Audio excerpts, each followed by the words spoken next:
Welcome to the Orchid Advisors Compliance Training Series, Policies and Procedures.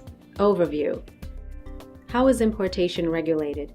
Gun Control Act or GCA, the importation of firearms, frames, and receivers, firearm barrels, and ammunition are subject to the provisions of GCA and its implementing regulations. National Firearms Act, or NFA. The importation of certain firearms, including, but not limited to, machine guns, silencers, etc., are subject to the provisions of the NFA and its implementing regulations. Arms Export Control Act, or AECA.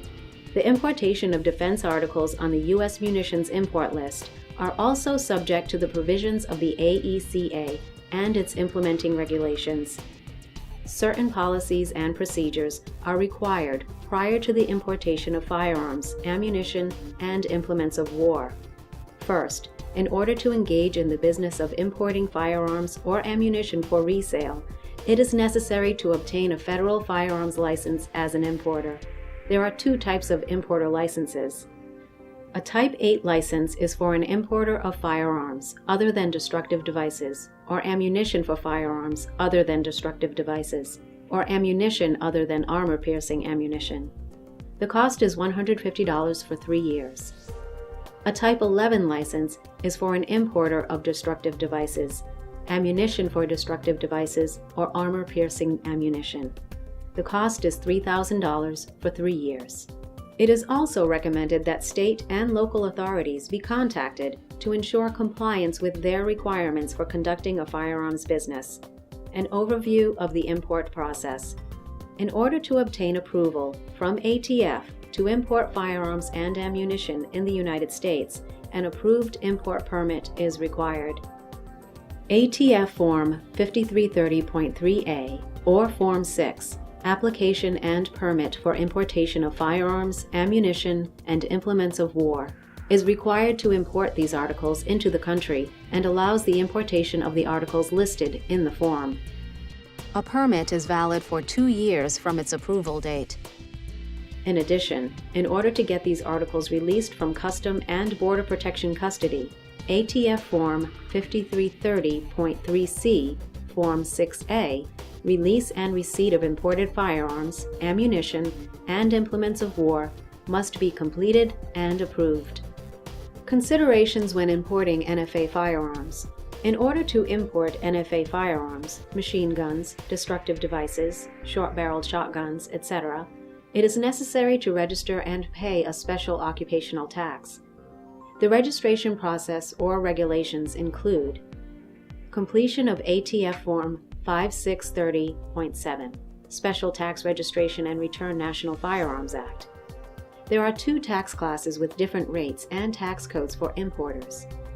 The first, importer of firearms, uses tax class code 61 with an annual tax rate $1,000.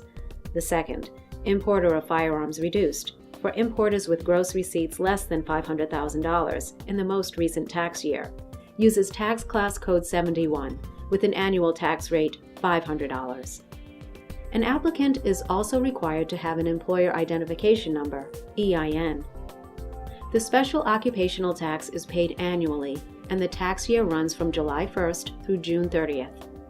Considerations when importing U.S. mill articles.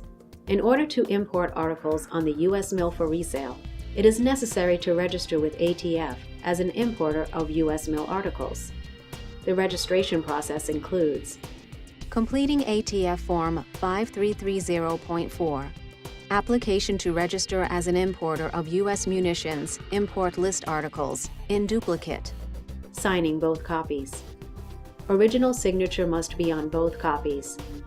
Enclosing a check for the number of years you wish to be registered. $250 for 1 year, $500 for 2 years, $700 for 3 years, $850 for 4 years, or $1,000 for 5 years. In order to engage in the business of exporting articles on the USMIL, registration with the Department of State is required. The Department of State administers the export and manufacturing provisions of the AECA. In contrast, the Department of Commerce regulates the exportation of sporting shotguns, shotgun parts, sporting shotgun ammunition, firearm-type accessories, and certain parts such as sights and scopes. There are limited scenarios where exceptions to the regulations apply. Examples include the following. A federal firearms licensee, other than a licensed importer, may obtain a permit to occasionally import a firearm for the federal firearms licensee's personal use, or for the personal use of a customer, without becoming licensed and registered as an importer. A licensed collector may also obtain a permit to occasionally import curio or relic firearms for the purpose of enhancing their collection. An unlicensed person may obtain a permit to import sporting ammunition and firearms parts without the services of an FFL, provided the items are for personal use and not for resale. Generally, ATF cannot issue a permit authorizing the importations of firearms barrels for non-sporting or surplus military firearms. ATF regulations should be consulted for the importation process regarding the above scenarios. Thank you for watching this segment of our video training series.